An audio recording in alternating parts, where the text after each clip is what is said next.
တက်တော်လေးပါလေးပေါ့လေအဲ့ဟို channel တွေကြည့်ခွင့်ကိုပိတ်လိုက်ပြီလုံးဝပိတ်လိုက်ပြီအဲ့ဒါအရန်ကွတ်တယ်အရန်ကောင်းတယ်မြန်မာနိုင်ငံမှာလည်းအဲ့ဒါအမြန်ဆုံးရောက်ဖို့လိုအပ်တယ်မြန်မာနိုင်ငံမှာအမြန်ဆုံးလုပ်ဖို့လိုအပ်တယ်လူငယ်တွေကိုပို့ပြီးတော့ပျက်စီးစေခြင်းနဲ့ဝိလစ်စစ်လက်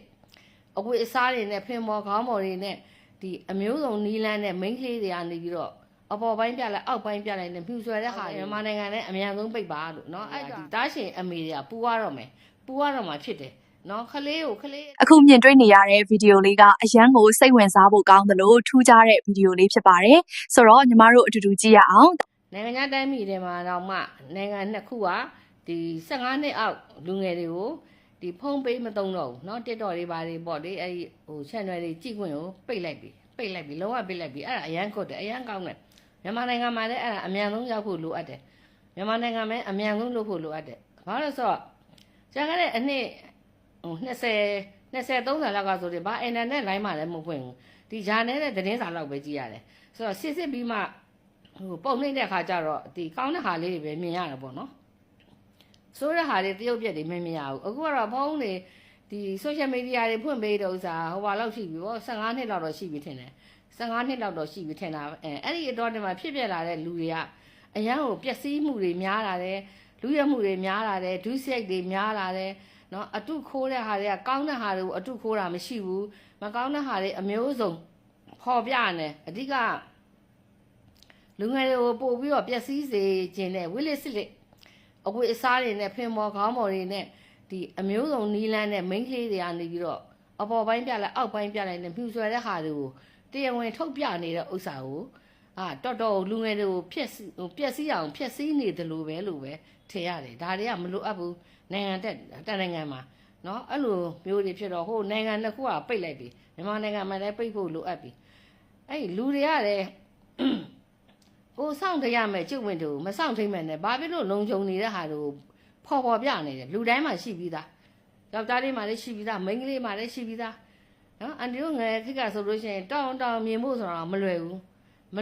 နော်ကိုယ့်ဘာကိုလုံးကြုံနေရတဲ့ခေတ်အခုကတော့ဒီလက်သုံးလုံးလောက်ကလေးရှိတဲ့ဟာလေးနဲ့ဝစ်ပြီးတော့အမျိုးစုံပုံစံအမျိုးစုံနဲ့ကိုနော်လမ်းလျှောက်ပြတာနဲ့လှုပ်ပြနေတဲ့အတွက်ကြတော့ဘယ်ယောက်ျားတွေကခေါင်းခြုံပြီးတော့မကြည့်ဘဲနဲ့နေမှာလေလို့နော်အဲ့တော့လူတွေပျက်စီးတာလည်းမပြောနဲ့မြူဆွဲချင်းအမျိုးတွေနဲ့ထုတ်ပြမနေကြနဲ့ယောက်ျားတိုင်းမှာလည်းရှိတယ်မိန်းမတိုင်းမှာလည်းရှိတယ်နော်လူငယ်ရမိန်းကလေးတွေရောဒီအစီတစ်ထက်နဲ့အစီတွေပြည့်နေတဲ့မိန်းမကြီးတွေရောအမျိုးစုံတွေဝစ်ပြီးတော့ရှောက်ပြနေကြမရှက်ကြဘူးเนาะအဲ့တော့ပိတ်လိုက်တာကောင်းတယ်မြန်မာနိုင်ငံနဲ့အများဆုံးပိတ်ပါလို့เนาะအဲ့ဒါဖြစ်တဲ့အတွက်ကြောင့်ဒီ online မှာအချင်းချင်းဆက်သွယ်ကြတယ်အပ်ကြတယ်လက်ခံကြတယ်မိတ်ဆွေတွေဖြစ်ကြတယ်ပြီးညားကြတယ်ပြီးပြဿနာတွေတက်ကြတယ်သူ့ရဲ့နောက်ကျောင်းမရှိကိုယ့်ရဲ့နောက်ကျောင်းမရှိเนาะအမျိုးစုံဖြစ်နေတဲ့အချိန်ခါကြီးမှာဒီလူမဲ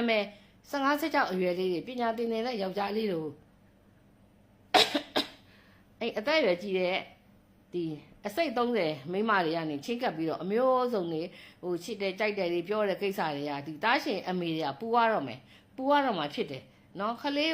အတိုင်းမှထားကိုတက်တူရွယ်သူတွေနဲ့ပဲတွားပြီးတော့ဆက်သွယ်ကြတယ်โอเคပါပြည်သက်ကြီးရေခုခါမှဆိုလို့ရှိရင်တော့ social media ကိုတဲ့ဝေပေါင်းစုံလူပေါင်းစုံချီဖေးသုံးလာတဲ့အပြင်နောက်ဆက်တွဲမှာဖြစ်လာတဲ့ side effect တွေနဲ့ပတ်သက်ပြီးတော့မှဒါအတိပြီးပြည်သက်မြောက်ပြီးပြောဆိုလာခဲ့တာဖြစ်တယ်ပေါ့နော်ဒါ social media က